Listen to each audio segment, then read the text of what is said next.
Pada abad ke-19, kerajaan-kerajaan di Nusantara sudah banyak yang dikuasai Belanda, termasuk Kesultanan Yogyakarta. Belanda memiliki kekuasaan yang sama seperti raja dalam mengatur kerajaan. Sepeninggal Sultan Hamengkubuwono keempat, seharusnya Pangeran Diponegoro menggantikan sang sultan. Namun beliau menolak dan lebih memilih menjadi wali dari pewaris tahta yang masih berusia 3 tahun, yaitu Sultan Hamengkubuwono kelima.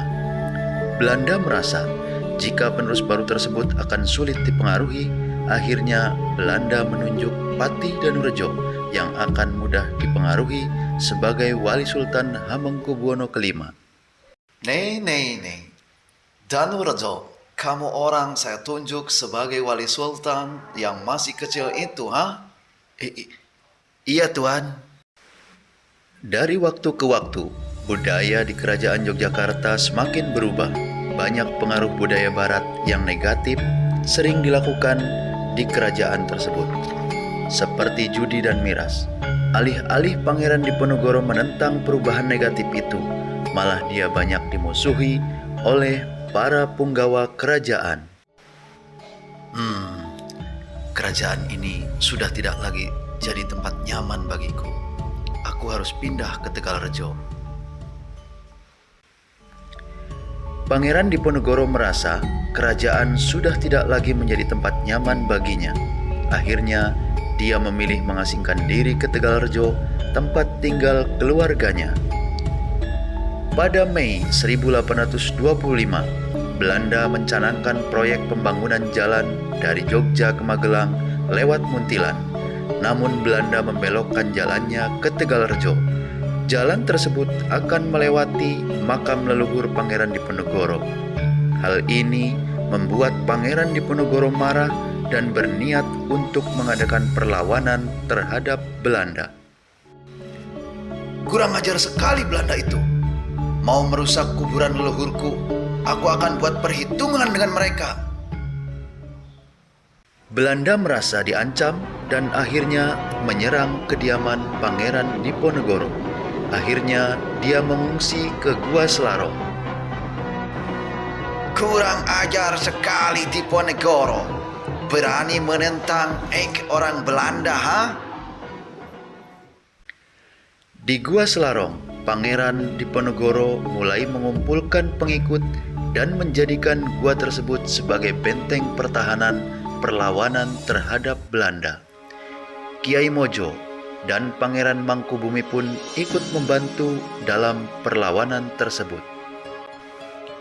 Kiai Mojo, Mangkubumi, apakah kalian bersedia membantuku melawan Belanda keparat itu? Siap, Pangeran.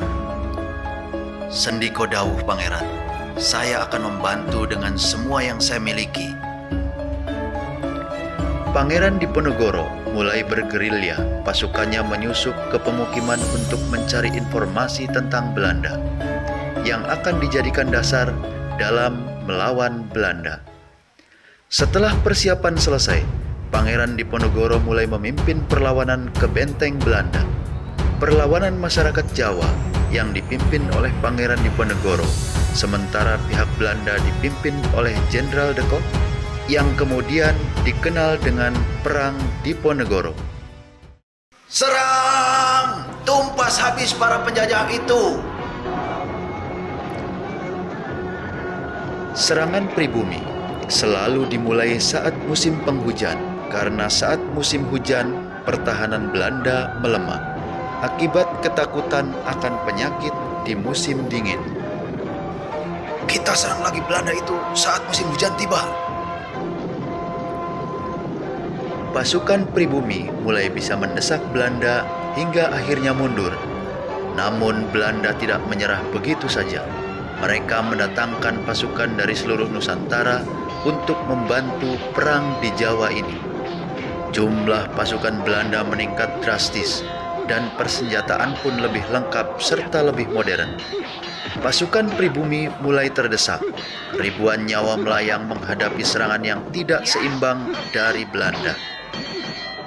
Jangan kasih ampun para pembangkang itu. Tembak!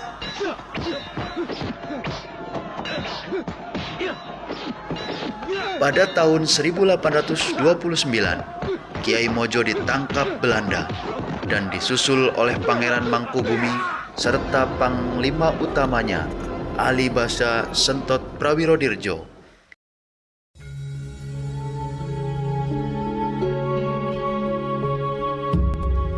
Tahun 1830, Pangeran Diponegoro sudah tidak tahan lagi melihat pasukannya dibantai dan dia memaksakan diri untuk menuruti keinginan Belanda untuk berunding dan menghentikan perang dengan Belanda.